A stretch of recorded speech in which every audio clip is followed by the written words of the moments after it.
వారం నుంచి జ్వరం నాకు 10 రోజుల నుంచి రోజు హాస్పిటల్కి పోతుంటే కూడా తగ్గలేదు. ఈ కషాయం మాత్రలు వేసుకుంటే కూడా తగ్గలేదు. ఈ కషాయం పెట్టుకొని తాగిన దానివల్ల తగ్గింది. దాంట్లో ఏమి వేయాలా? కరింపాకు, తమలపాకు, తులసాకు, మిరియాలు,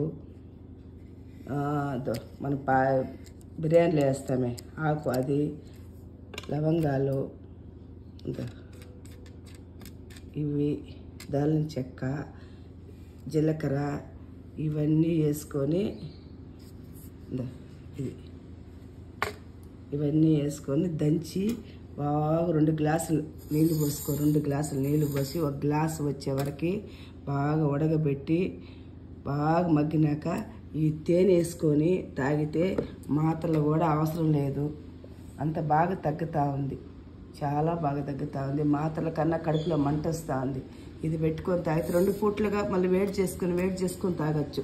అంటే బాగా ఉడకబెట్టేసి బాగా పెట్టుకొని మనం కొంచెం మధ్యాహ్నం పూట కొద్దిగా, రాత్రి సాయంకాలం కొద్దిగా, తెల్లారి కొద్దిగా తాగితే బాగా దగ్గు బాగా తగ్గిపోతుంది. గొంతులో కసకసాన్ని లేకుండా బాగా నిద్ర వస్తుంది. కానీ మాత్రలు వేసుకుంటే కూడా తగ్గలేదు, అంత బాగుంది. మీరు ఇవన్నీ వేసుకొని ఉడకబెట్టుకొని తాగండి. ఇప్పుడు జలుబు, దగ్గు, జ్వరాలు ఎక్కడ చూసినా జ్వరాలుగా ఉండదు. మీరు ఇట్లా చేసుకున్నారంటే బాగా తగ్గుతుంది. మా వీడియో కానీ మీకు నచ్చినట్టయితే ఒక లైక్ కొట్టండి, సబ్స్క్రైబ్ చేసుకోండి. మర్చిపోకుండా లైక్లు కొట్టండి.